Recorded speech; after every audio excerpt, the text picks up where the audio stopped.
Folk throughout the SEC are intrigued by Deuce Knight, and they should be.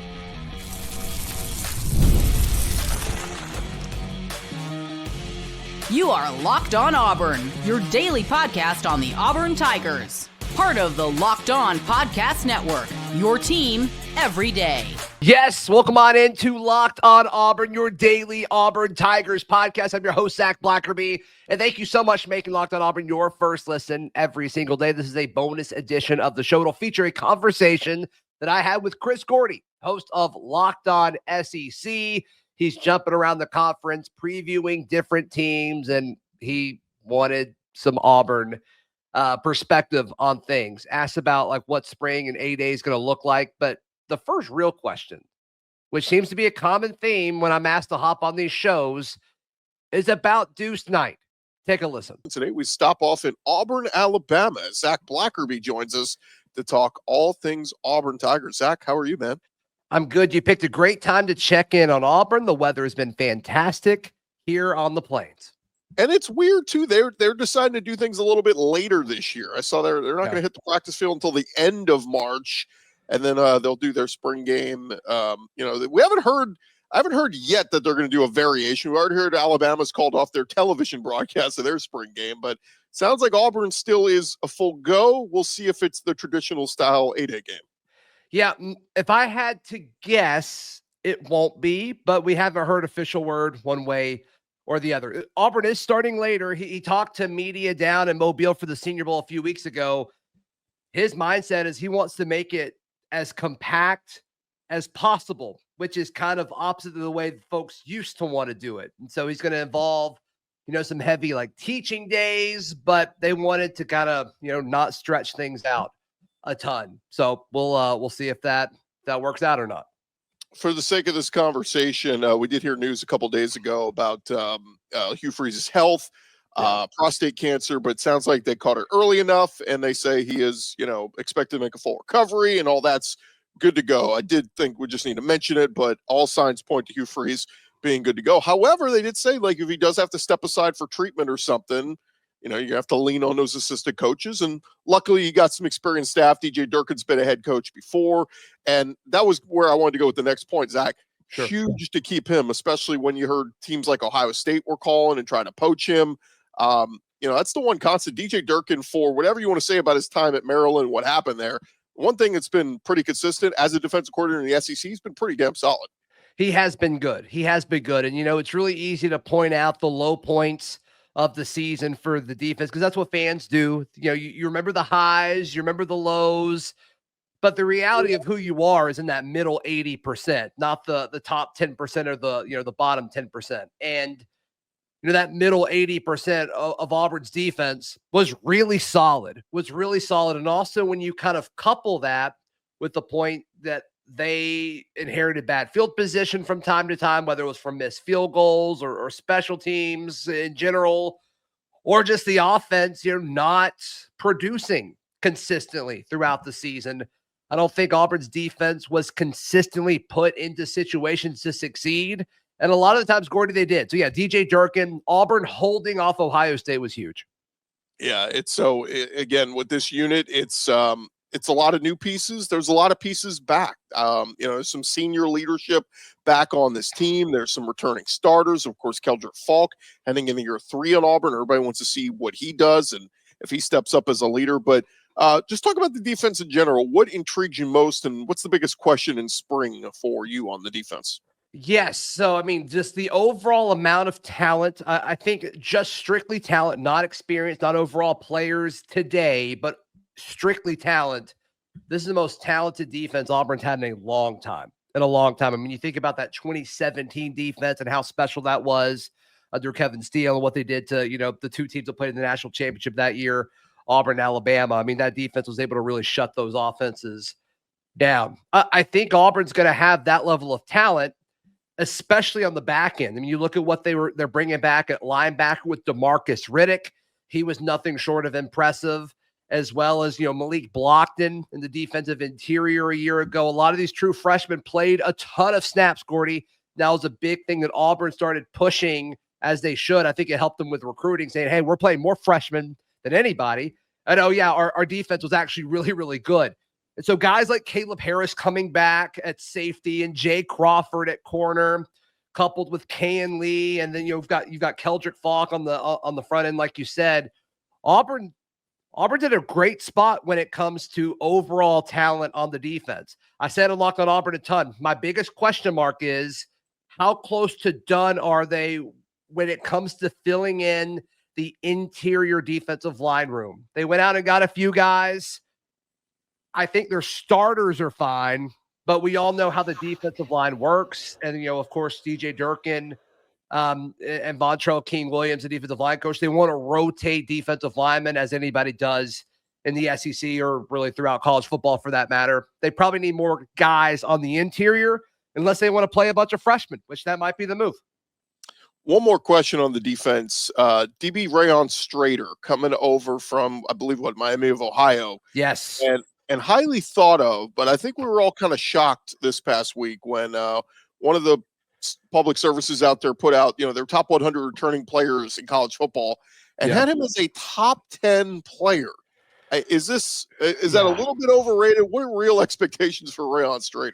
Yeah, well, that publication was Pro Football Focus, and their whole thing is their rankings, which is fine. I use their rankings for a lot of stuff. Rayon Strader's his ranking, he led the Ohio Valley, whatever conference they play in last year. He led them in pass deflections. And so Pro Football Focus's grading system, you get a major bump when you deflect passes. And Strader deflected a bunch of passes a season ago. And so obviously his grade is really good. I'm all about that. I'm all about them giving him some love, but I think today he's the third or the fourth best corner on Auburn's defense. Yeah, it's just going to be. I'm fascinated to see. They think very highly of him, and let's see. Kayan Lee had some nice moments last year. Stud. I'm curious to see how that secondary looks, and that's kind of become the norm for Auburn the last couple of years. It feels like the secondary's kind of been a strength. Keontae Scott, a lot of different guys have come and gone, so we'll see what that secondary looks like. Yes, Keontae Scott. No, and then another guy that's worth mentioning, Champ Anthony, who was balling, and then, he got injured. So, I would say, Kayan Lee and Jay Crawford and Champ Anthony are probably your 1, 2, 3, and then I'd put Strader right there behind him. And then Blake Woodby, 5-star corner coming in, 5-star according to ESPN. He's a stud as well. He'll play as a true freshman. So, Auburn is good at corner for sure. More with Gordy in just a moment right here on Locked On Auburn. Today's show brought to you by our friends at Supply House. Get the supplies you need from the site made for the skilled trades, Supply House. Whether you're in plumbing, HVAC, electrical, Supply House is the reliable way to order products online. They've got an incredibly great website that's packed with helpful resources and have all the latest products from all of the top brands. And if you need help with an order, Supply House offers expert support and industry-leading service, so you'll always talk to a real person. And for trade pros looking for an extra edge, their free Trade Master program offers exclusive perks like a dedicated phone line, free shipping, and discounts on every order. Join the Trade Master program today at supplyhouse.com/TM and start ordering plumbing, HVAC, and electrical supplies with just a few clicks. Plus, use promo code SH5 for 5% off your order. That's at supplyhouse.com. Let's get to the biggest question, Zach. They have overturned that quarterback room. And yes, Deuce Knight, the true freshman, we know he's going to come in and he's not going to wear Cam Newton's number. We know that. But Ashton Daniels comes in from Stanford. But the big one, Jackson Arnold coming in from Oklahoma. Got a big NIL deal, former 5-star recruit. What are the expectations for this quarterback room? And what are the expectations for Jackson Arnold? Yeah, I think the expectations for Jackson Arnold were to come in and beat out Deuce Knight for the job. And then once you do that, you say, okay, I've got the best offensive line that I've played behind in my college career. I've got the best receiving options to throw to with Eric Singleton coming over from Georgia Tech and obviously Cam Coleman and Perry Thompson and Malcolm Simmons and Horatio Fields. Auburn has the options. Auburn has made it from a personnel standpoint where it's easy to play quarterback. They just need a guy who can go out and do it. They're going to have the receiving options there. They're going to have the offensive line there to protect you in front of you. So can't wait to see it. Can't wait to see it. The table is certainly set for Jackson Arnold. He's just got to eat. He's going to have weapons surrounding him. That was what was lacking in Oklahoma. And the big thing was injury, right? I mean, the wide receiver room was completely injured at Oklahoma. I'm a little surprised, though, with as highly touted as Cam Coleman was last year as a true freshman. He was awesome. Malcolm Simmons, Perry Thompson, like you mentioned. But to go and add Eric Singleton from Georgia Tech, my concern is it too many mouths to feed? How does this work, bringing in a top receiver with some great receivers already? It could be too many mouths to feed. And I guess we'll see the true impact of that and the concern maybe for other guys in the receiver room after spring, if that's actually a problem.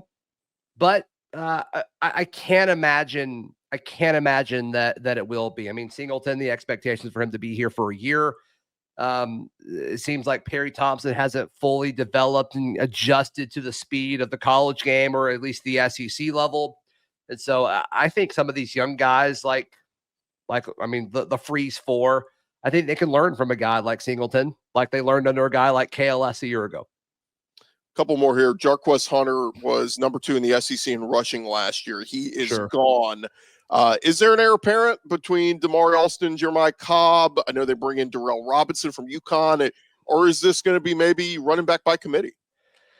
Yeah, it wasn't running back by committee last year, but they had a Jarquez Hunter on the field. So I don't think we fully know. If Freeze's previous stops has been kind of a mixed bag as far as how he's used the running back room.